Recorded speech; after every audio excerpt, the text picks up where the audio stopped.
A flood of objections crowded his mind. The four of them hadn't been apart since they become a crew, and splitting the group now felt like bad luck. The repair crew on Tycho might need him or want him, or make some change to the ship he wouldn't know about until it became a critical point somewhere down the line. Or worse, leaving might mean never coming back. If the universe had proved anything in these last few years, it was that nothing was certain.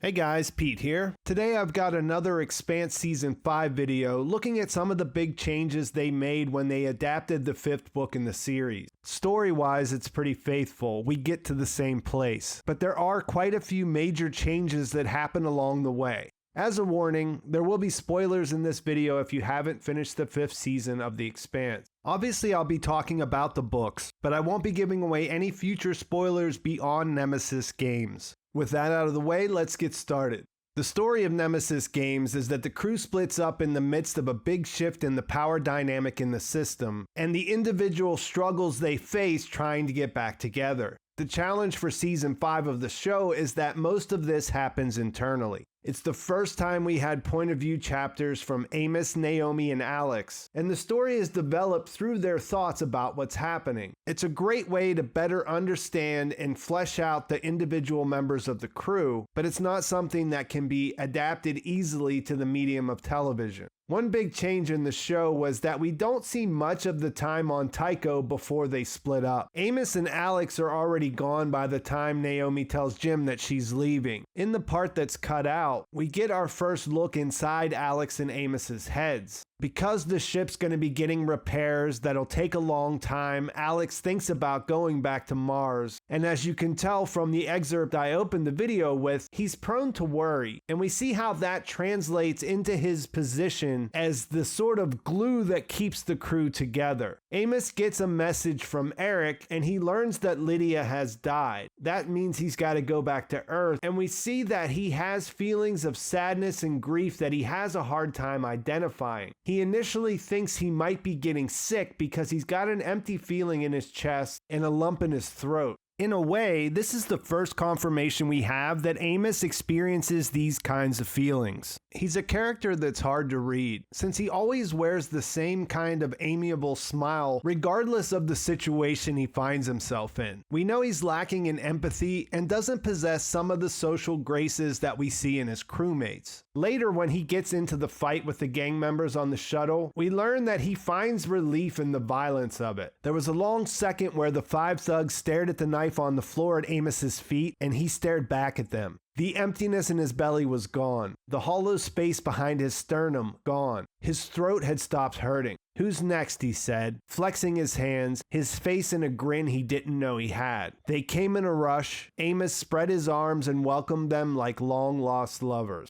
In their departure, Naomi and Holden are forced to consider the idea that Amos and Alex might not return. Naomi's approach is more pragmatic, and she brings up the idea that they should think about hiring more crew, something they should have done a long time ago. Holden resists the idea because he doesn't want anything to change, and he looks at things differently because they run the ship as a family rather than a crew. They both agree that they were lucky to have developed that kind of family dynamic, and that it's been able to work so well for so long. They agree they should try to preserve that as best they can, but they also have to be realistic because things can happen. Then she gets a message from Marco, which puts things in motion for her to leave as well. That all plays out somewhat differently in the show. For one thing, Marco and Filip were introduced in Season 4, and we saw that they were planning something big with the asteroid. When she gets the message from Marco in the book, it's pretty much the first indication we've had that he'll be part of the story. In the show, she made a decision to ask Fred to find Filip so that she could make contact and try to offer him a chance to get away from his father. After they meet, Filip takes it on himself and decides to kidnap her, and that's how she ends up on the Pella. In the book, Marco uses Filip as bait to lure her to Ceres, and while getting the Roci out of his way was part of that plan, bringing Naomi into the fold was also part of it. Since we have access to Naomi's thoughts in the book, we learn about her past, which has always been a secret. We also learn a lot about how Marco operates. Not having that same tool at their disposal seems to tie in with why the show decided to introduce him earlier. Nemesis Games opens with a mysterious prologue that happens a year prior to the Roci arriving at Tycho after returning from Illis. It's a ticking clock situation where a group of Belters are conducting a raid on the MCRN shipyard on the Jovian moon Callisto. We don't know who they are or what they're trying to steal, just that the raid is led by a new character named Filip. It's his first command, his father is vaguely mentioned as one of the reasons that his men follow him, and it's his 15th birthday. This is when the Free Navy got their hands on stealth tech. In the show, they had them getting it on Mars as part of Bobby's story there. And after this happens in the prologue of the book, we don't hear anything else about them. This means that it's a huge surprise when the rocks actually hit. And that's made 100 times better because we see it through Amos's point of view, and we hear the news report playing describing what happens, and it doesn't really catch Amos's attention. He's sitting in the waiting room of the prison, and he's passing time thinking about what he would do if something went wrong. And well, the report that a giant asteroid hit Earth isn't really competition for that for him at that moment. That's one place where the book is far superior for me. I can still remember the first time reading it, having to go back to make sure I knew what was going on, because no one in the chapter was paying attention. All of the clues that were there start to click, and you realize that Naomi's son was already complicit in a planet-level atrocity. Since the crew is all spread out, we get to experience the event through all of their different perspectives. Holden has the hardest time in this separation, which we more or less saw in the show. And the big change in his story is something I talked about in my last video. When he meets with Monica, she brings him information about several ships that disappeared while transiting the ring gates. He starts to look into this before the Free Navy attacks begin. Several things are changed from the book in the middle of the story as the Free Navy try to change things in Sol System forever. The attack on Tycho is not as successful because even though Fred is shot, he ends up surviving. He does still die in the books, but that doesn't happen until later. The other major difference with Marco's plan is that he also attempted to assassinate the Martian Prime Minister as well. This was something that I missed seeing adapted, especially Alex and the Prime Minister's conversations, which were a lot of fun, but overall it's not terribly important in the scheme of things. Since the breakaway fleet made their move towards Laconia with all that Martian hardware, he ends up losing the position by book 6 anyway. For a brief rundown of what happened, Alex and Bobby went to the Hungaria group of asteroids to check on one of those missing ships that Holden was curious about. They end up getting chased by the Free Navy just like they did in the show, and they have to dump core to get out of it. But in the book, they're racing towards a Martian fleet who happen to be transporting the Prime Minister. The Free Navy attacks the fleet, and in desperation, they have Bobby and Alex take him onto the docked Razorback to try to make an escape. Since it doesn't have guns, the Martian ships fired nearly 90 missiles, which were assigned to the Razorback's comm lasers so that they could be used as a kind of defense shield. So this was very cool, and it all ended with Bobby riding one of the missiles to rescue Naomi, which again was something I was hoping to see on screen. But on the show, the rescue scene came out pretty perfect even without it. Plus, we also got the Battle for Sol Ring in the show, which added a lot to the finale in my opinion, and that didn't happen in the books. The Free Navy didn't go there after leaving the Chetsmoka. Instead, they chased after the Prime Minister.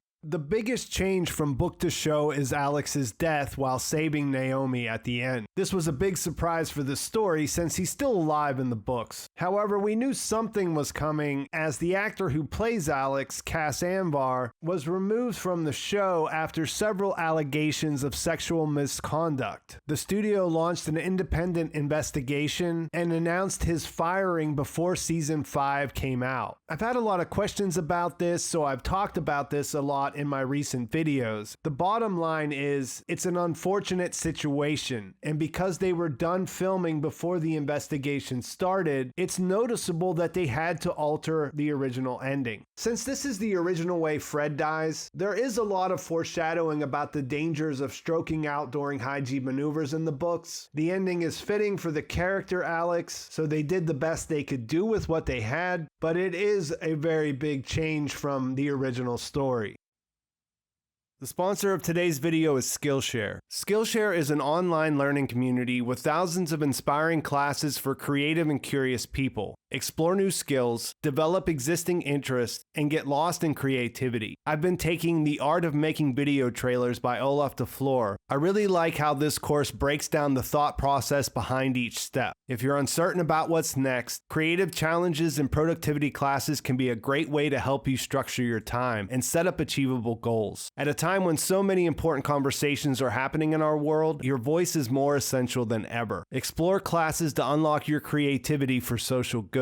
Skillshare offers memberships with meaning. Connect with the support of fellow creatives and enter a community of encouragement, communication, and inspiration. Whether you're looking to fend off boredom, focus on self-care through creativity, or join a similarly creative community, Skillshare is the place to keep you learning. The first 1,000 people to use the link in my description will get a free trial of Skillshare Premium membership, and after that, it's only around $10 a month. Another big change from the books is the inclusion of Drummer and her new polyamorous family story in Season 5. The family situation, this belter polyamorous marriage, comes from the character Michio Pa, who played a large role in the 3rd book and then returns in the 6th book to play another large role. She basically took 2 books off. The show character of Drummer absorbed parts of Michio's story in Season 3, so it's not terribly surprising that she would continue that. It has been moved up to keep Drummer involved in this season though, and considering where things left, it looks like there will be some changes to it, which I can't really get into here because that would be in future spoilers territory. Another funny change here is that Bull is based on a different character that show Drummer absorbed in Season 3. Now they brought him into the story to replace the role that the original book Drummer played working for Fred at Tycho.